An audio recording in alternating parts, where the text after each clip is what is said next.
Thanks for joining us. I'm Don Nelson. Here are your top headlines. The highest court in the land says it will not hear the city of Boise's case appealing a ruling that struck down a city ordinance banning camping on city roads. The ruling by the Ninth Circuit Court of Appeals applies to several western states, including Idaho, where housing prices, income inequality, and transportation contribute to homelessness. Some homeless advocates were always critical of the ordinance, but a spokesperson for the city says it was an important tool. I felt like it was a waste of time and money because what is that ticket going to do? It's not going to change the status of that homeless person. It's just going to further put them into more dire straits. Today's decision from the Supreme Court was pretty disappointing. The city has had a perspective for quite a while now that the ability to enforce the camping ordinance is a key part of our ability to protect basic public health and safety on the city streets.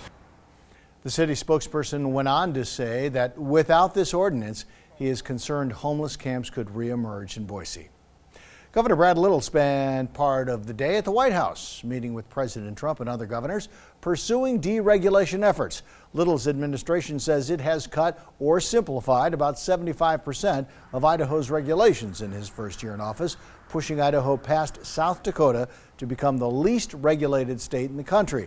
And the governor says he believes it's a template that other states and the federal government can follow. The opportunity came after Idaho lawmakers failed to vote to reauthorize state rules during the legislative session. As is required each year, their inaction meant all rules expired in July, except those Governor Little intervened to keep. The legislature will have to act, however, in January to approve those changes. Now, Chief Meteorologist Scott Dorval with the On Your Side forecast. Well, the wind isn't much of a factor right now, but it is going to be overnight tonight and tomorrow. Wind chill temperatures right now are in the single digits in the mountains, and places like the Camas Prairie will go to 15 below tomorrow.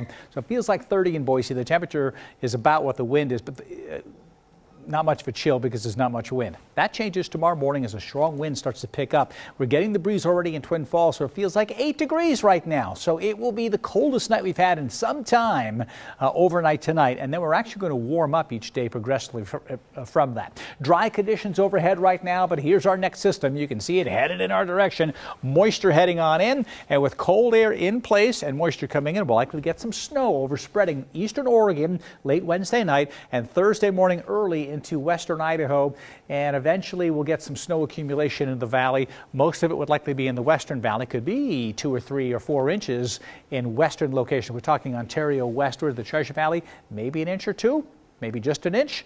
Either way, whatever falls will melt as the afternoon goes on, except in the extreme western valley. Those are details with the storm that I'll pick up on as we get a little bit closer. In the meantime, here's the day tomorrow. See the southeast breeze in the morning? Ooh, that's going to make that temperature feel cold, close to 0 at times. But actual high temperatures will get up into the 30s, but we have that breeze that continues throughout the day. So the wind chill will be an issue during the day tomorrow. That's tomorrow. We get the sunshine all day. And Wednesday, we start increasing the clouds and light snow showers late Wednesday night, eastern Oregon, coming into the Treasure Valley Thursday morning. There's your snow and 27 on Thursday morning, but temperatures rising towards the morning. And then getting into the 40s on Friday and Saturday, 48 to 50 as more mild weather comes in with low temperatures in the 30s.